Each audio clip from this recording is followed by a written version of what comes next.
which is SB 869 by Senator Leyva. Senator, thank you for your patience, and you may present your bill. Thank you very much. I wore flats, so I'm a little closer to the microphone today. When Yes, I wore my heels, Chair, you understand. I did register a formal complaint about the height of the lectern. Much appreciated. All right, good morning, members. Thank you for the opportunity to present my bill. I am very excited about this bill. I love this bill. Regardless of how you feel about the bill, we can all agree on one thing. Training is important no matter what you do. I would first like to thank Mr. Chair and the committee staff for all of your help and work on this bill. I will be accepting the committee amendments that are reflected in the bill analysis. As many of you are aware, I have been the chair of the Select Committee on Mobile and Manufactured Homes. This is my 8th year. In that position, I have been able to see firsthand many of the issues that impact these communities. There are approximately 519,972 mobile homes and manufactured homes in California, which account for 3.8% of total housing stock and equaling roughly 1.5 million residents in the state. Senator Wiener, you have 4 parks with 671 spaces. Senator Bates, you have 66 parks with 8,428. Senator Caballero, you have 149 parks with 8,553 spaces. Senator Cortese is not here. Senator McGuire is not here, although Senator McGuire does win. He has 535 parks with 28,213 spaces. Senator Ochoa Bogue has 219 parks with 27,828 residents. Senator Skinner has 22 parks with 1,671 spaces. And Senator Wachowski, you have 52 parks with 7,990 residents. I just always like to remind people, because sometimes people forget that they have mobile home parks in their district. We have too many of them. Nearly half of these homes are affordable to very low-income households and serve as a significant source of affordable housing in our state that we know has a definite ongoing need for housing that is affordable. Mobile home residents, many of whom are seniors, rely on effective management of their mobile home park to ensure that their housing is safe and meets appropriate quality standards. Currently, California has no requirements for the training or education of mobile home park managers. In many instances, the park manager may be responsible for the safety of over 200 residents, and sometimes in remote locations of the state. Ongoing violations that generally stem from the lack of sufficient understanding by park managers of the mobile home residency law, we commonly refer to it as the Bible, and the complex overlay of other laws and regulations. This lack of training has led to situations of unlawful evictions, improper fees and invoices, discrimination, and poor maintenance, which greatly affect the quality of life in mobile home parks. We on Team Leyva have witnessed things like typhus outbreaks, and that was because the mobile home park manager did not know that the 100 feral cats at the mobile home park had fleas and that fleas could transmit typhus.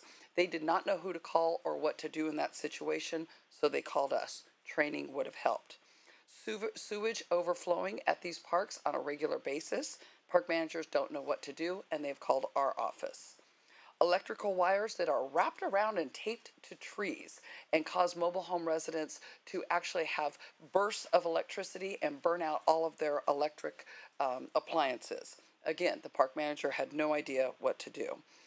We had one place where the park manager did not know that he actually had to provide a space for the residents to have their mail delivered by the post person. So SB 869 would require mobile home park managers to be trained and certified on the mobile home rules and regulations of managing a mobile home park and manufactured home communities.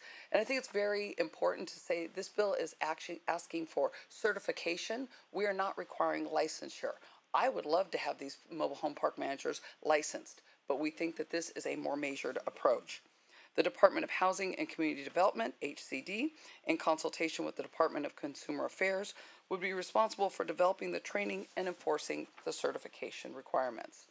Other states, such as Oregon and Nevada, already mandate similar training and licensing in order to ensure the health and safety of residents living in mobile home parks. And it is certainly time for us to follow suit here in California. With me to speak in support is Bruce Stanton with the Golden State Manufactured Home Owners League. Members, at the appropriate time, I respectfully ask for an aye vote. Thank you. And Senator, I maybe I might have missed it, but in terms of the committee's amendment, you're accepting I accepted them. Okay, my apologies. Not a worry. Okay, we will now go to, and is he remote? He is remote. Yes, he is calling. Okay, so we'll now hear from Mr. Stanton. Yes, good morning, Mr. Chair and committee members. Bruce Stanton, counsel for GSMOL in support. Can you hear me okay? We can. Yes. You sound Thank perfect you. on the phone lines. The mobile home residency law is a non-waivable consumer protection statute which governs the relationship between mobile home residents and park management, existing since 1978, and it's expanded during the last 40 years to include over 90 detailed subsections covering all aspects of mobile home tenancies.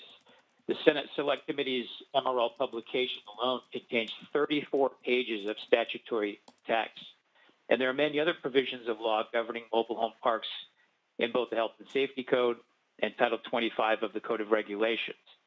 These laws are specific to mobile home parks and differ greatly from laws governing other types of rental housing, and anyone really presuming to competently manage a mobile home park should be well versed in these laws. But unlike property managers, for traditional renters, mobile home management is not required to undergo any training or licensing to ensure they know and understand these unique laws or that they will properly follow them so as to protect the health and safety of their park residents. The average park does probably have over 200 residents where management is responsible for health and safety. And in some parks, it's over 1,500 residents.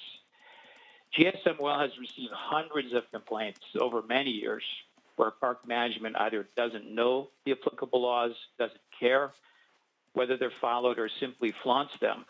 And some uneducated managers use irrelevant apartment forms and procedures. Others profess to know the laws but simply don't follow them.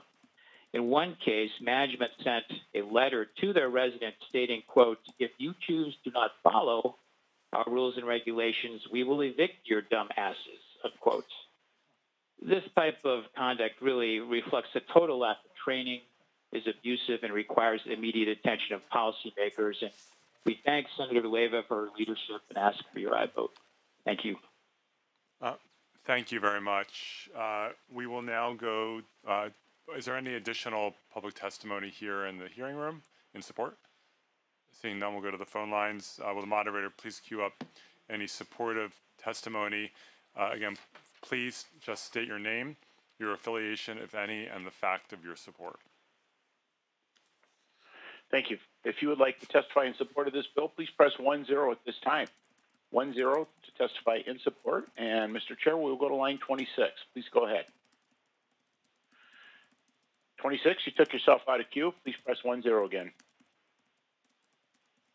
You are back. Please go ahead. Yeah, my name is Roger Johnson. I'm a mobile homeowner in Lakeview Village in Citrus Heights in support. Thank you. We will go to line 75. You are open. Yes, my name is Brenda Forth, and I am in Vista Del Monte Mobile Home Park in Sanger, and I am in support for SB 869. Moving along, line 80. Please go ahead. Yes, Michelle Moaning. I'm a mobile home owner in Diamond K Estates in Roseville in support. Line 83. You are open. 83, please unmute. My name is Marley Hackett, and I live in Woodson Bridge Estates, Corning, and I am in support. Thank you. Line 43, please go ahead. My name is Tim Sheehan. I'm a homeowner at Springdale Estates Mobile Home Park in San Marcos, and I am also in support. Line 86, you have the floor. Good morning, Chair and members. Madeline Cooper from Nielsen Merksmer on behalf of Contra Costa County in support. Thank you. As a final reminder, to testify in support of this bill, please press 1-0. And one moment, we have a couple queuing up. Line 87, you are open. Good morning. My name is Dee Dee Lombardo. I live in Creekside Mobile Home Community in San Luis Obispo, and I'm strongly in support. Thank you. Line 81, please go ahead. Or yes, 81, please go ahead.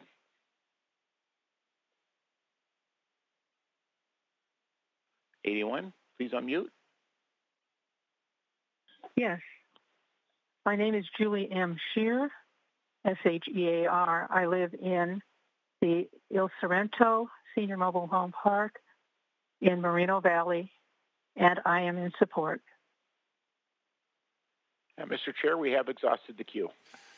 Great, thank you so much. We'll now move to opposition. We have no formal or lead witness identified. If there's someone who wishes to testify as the lead witness, or will you be the lead witness? I believe so. Okay, will there be any other lead witnesses, or just Mr. Smith. Okay, then you will each have 2 minutes. Okay. Thank you. I may take 2:30. Okay, then that means you're eating into the night. I will. Which is all good. So, Mr. Chair, members, Senator, Chris Wysocki with WMA. We respectfully disagree with SB 869. WMA already has a training program in place that allows members and non-members alike to participate, and we've successfully operated this program for over a decade. SB 869 is trying to build an entire training program built on data from an over 3.5-year-old program to allow residents to complain to the state, and then the state takes action. On March 11th of this year, HCD released their annual MRLPP report that clearly shows existing rules and regulations are already working. Out of 700,000 residents, HCD processed last year 1,698 complaints. Of those, only 369 were found to have some substance, and of those, 220 were referred to another agency besides HCD. Only 17 complaints were referred to a legal services provider. That's out of the entire number of cases filed. Creating a new program under HCD, which is already overworked, understaffed, and based on the issues surrounding 17 complaints, doesn't seem to make a lot of sense. Shouldn't we encourage more housing stock and incentivize more homeowners to do the right thing? HCD currently has fewer than 50 inspectors statewide to control 4,500 mobile home parks. The author stated cases in Oregon and Nevada. Those examples, Oregon and Nevada, require 4 hours of training over 2 years. This bill requires 18 hours on the first year and an undisclosed number of hours in subsequent years. That's 2.5 days of training. Who's going to take care of the parks when they're out training? This bill only allows HCD to offer the training. Oregon, Nevada allows the realtors, the Mobile Home Park Association, or the state to offer the training.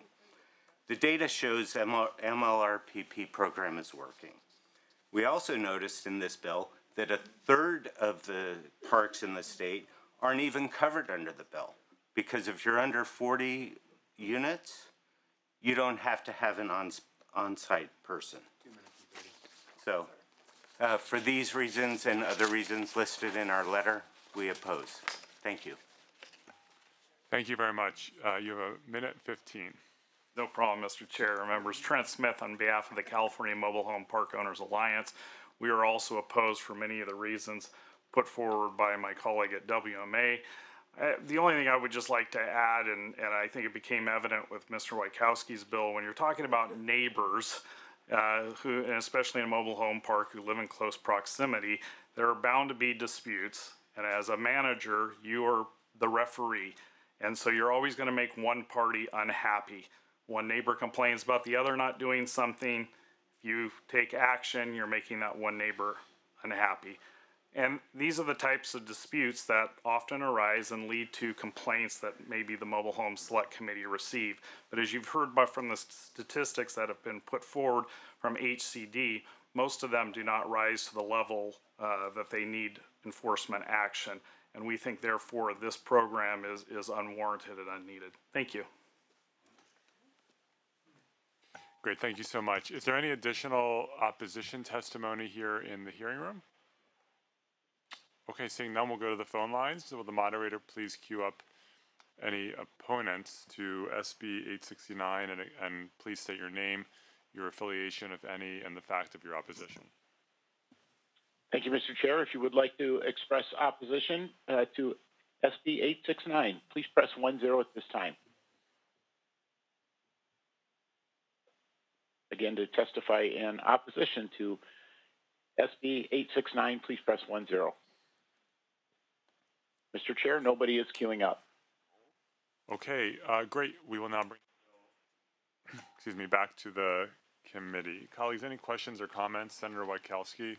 Yeah, Mr. Chair, on page 6 of our report, as we talk about this idea of 18 hours, 4 hours, what states do, they talk about HCD now provides occupational licenses just for the business transaction part, but it suggests that moving forward, you might want to consider modeling parts of the training off of the other states' programs, including the number of hours, the standards, and all that. So my question is that if you run an apartment complex and you're a site manager, do we have any idea of how many hours of training they do and what's the continuing education?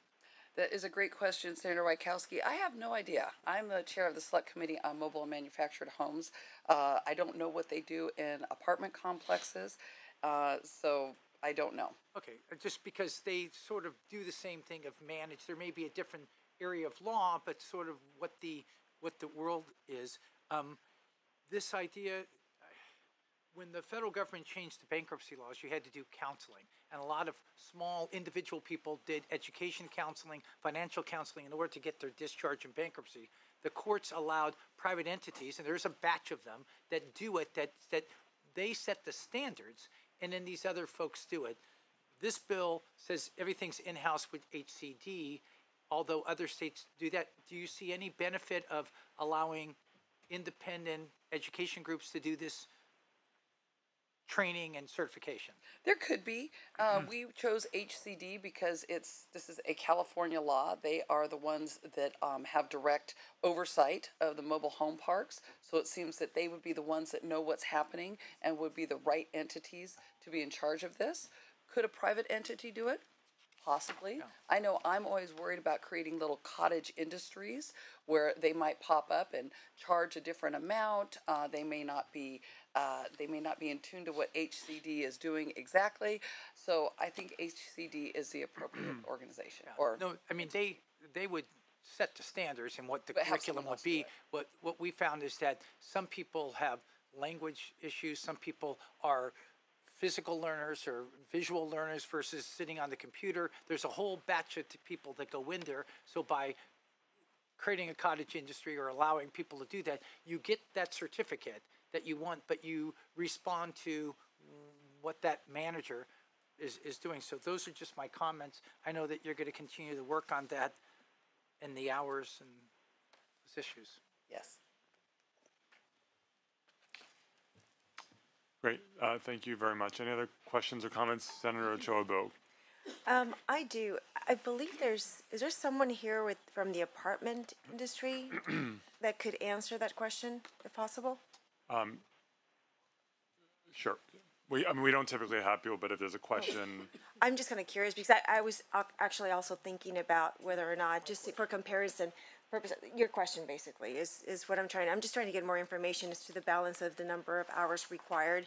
As a realtor, we have a number of hours that we're mandated to have continued education, and I believe ours is 45 hours over the course of 4 years. So so when I looked at the number of hours for this, I thought 18 hours for the first year and then unspecified moving forward. It made me a little uneasy. But so before your person answers, let me just say this again: it's not about apartment complexes. We're talking about mobile and manufactured home parks.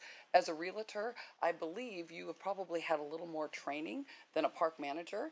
Park managers are usually chosen like this: who wants to volunteer? Okay, I choose you. So these folks don't have any training. So that's why there's a little bit more That's why there's a little bit more. That has been my experience, Mr. Governor. That has been why you wouldn't maybe need to do 18 hours in the first year. Just like Bob and I were talking after session today, and he was saying that as a lawyer you only have to do 25. Well, as a lawyer you went to school for how many years? So you have a lot of background. Yeah, there you go. Park managers don't have any kind of a background. So this is why we think that 18 hours, an hour and a half a month, they have to do it over a year, is not cumbersome. And that was the other question. So I just wanted to compare it to other industries because they're all real estate related. You're all dealing with housing, whether it's manufactured or an apartment or residential, freestanding buildings. It's all in housing, and that's why I just wanted to very compare different housing, but yes. Yes, but still housing for individuals to live in. So that's where I was trying to get information on, just to get more specific. So Senator Chobok has asked for that, so if you can briefly respond to that. Mr. Chairman, members of the committee, Ron Kingston. I represent several apartment associations and have done so for many years. Whether they're affordable, deed-restricted properties or normal properties, in all cases, the manager, if it's an in-house manager, 16 units or more, must be on site. In all cases, the manager, if they're managing properties for someone else, has to fulfill a couple prerequisites. One, they have to hold a real estate license, and the real estate license, as you point out, Senator, has to have continuing education. Since the very beginning of time, all managers have been able to select from all sorts of third-party providers. Those third-party providers have a syllabus that has to be submitted to the State Department of Real Estate and approved by them. They have a very rigid schedule, a very rigid set of guidelines, and have to follow those. And it covers the whole panoply of real estate transactions. There are some cases in the 45 units that have to be fulfilled. Some of them are optional, some of them are mandatory. For example, fair housing. That is a mandate that you have to fulfill, whether it's that or not. But in no case can I think of whether it's a MCLE course offered to dentists, doctors, whatever, is it regulated and only provided by the licensor. It is by third parties. And the licensor regulates the entire program. So it's very, very different indeed from the model that you have before you today. Hopefully that helps you out. Okay, thank you. Any other questions or comments from committee members? Oh, I'm sorry, Senator. That's okay. So one last question. How did you come up with the 18-hour requirement and mandated? And I would also like to know, just for the record, would you be open to third party and looking at the required number of hours? We thought that 18 hours would ensure the proper training. I don't know if you have read personally, any of you, the mobile home residency law book. It is very long. It's very complex. We know it quite well on Team Leyva, since, like I said, I've been the chair of this committee for 8 years. So we thought 18 hours was the appropriate number. And, we're always open to working on anything. This is the first I'm hearing. The bill's been in print for quite some time. This is the first I'm hearing that this is something that someone would like to have put in the bill or looked at in the bill. So as the bill continues on, we're always willing to look at anything. Great. Any other questions or comments, colleagues? Okay, seeing none, I want to thank the author for her longstanding work on mobile homes, and I'm recommending an aye vote on this bill today. Thank you for accepting the amendment. As indicated in the analysis, I know you'll continue to look to what other states are doing and different examples to make sure we have the best possible training program. So thank you very much. Is there a motion? Motion by Senator Wojtkowski, and Senator Leyva, you may close. Thank you, Senator Wiener. So I just want to respond to some of the things that the opposition said. Yes, MLRPP does have a great training program. It's not mandatory. It's not required. So if we could make that required and make that mandatory, that would be fantastic. But it is not required. So again, you have folks that choose to participate in that, and you have those who choose not to. This is not about being referred to legal service. This bill is not about causing problems. This bill is about preventing problems. Think about any time in your life when you've received training. What did it do? It provided you with knowledge so you could better carry out your duties. We are not asking for HCD to inspect the parks. We are asking for training. Two very different things. HCD already does inspections of mobile home parks. This bill is not requiring any further inspection. The manager is the referee. You make one person happy and one person unhappy. So again, the need for training. So if I go to two people, I don't know if any of you have done dispute resolution. I did dispute resolution for 20 years before I came here. And when you have knowledge, you have the power to talk to two people and say, hey, here, this is what we have. If park managers don't have the knowledge, then yes, they're going to make one person mad and one person unhappy. But if they have the training, they at least have the facts, and they can say to in the dispute, these are the facts. You may not agree with them, but these are the facts, and this is what we can and cannot do. Members, I appreciate the conversation. As I start off saying, I love this bill because I know, as a 55-year-old woman, you are better when you are trained at anything that you're doing. And these mobile home park managers have a lot of people underneath them that are counting on them to do the right thing and at least have a knowledge of what they're supposed to do. So I look forward to working on the issues that folks bring up, but I would respectfully ask for your aye vote so we can protect mobile home park residents. Thank you very much. We will call the roll. This is Senate Bill 869 by Senator Leyva. The motion is due pass as amended, but first amend and re-refer to the Committee on Public Safety. Senator Wiener. Aye. Wiener, aye. Bates? No. Bates, no. Caballero? Cortese? Aye. Cortese, aye. McGuire? Ochoa Bogue? Skinner? Aye. Skinner, aye. Umberg? Wachowski? Aye. Wachowski, aye. 4 to 1. Okay, the vote is 4 to 1. We will put that bill on call so that absent members may vote. Thank you, Mr. Senator. Chair. Thank you, members.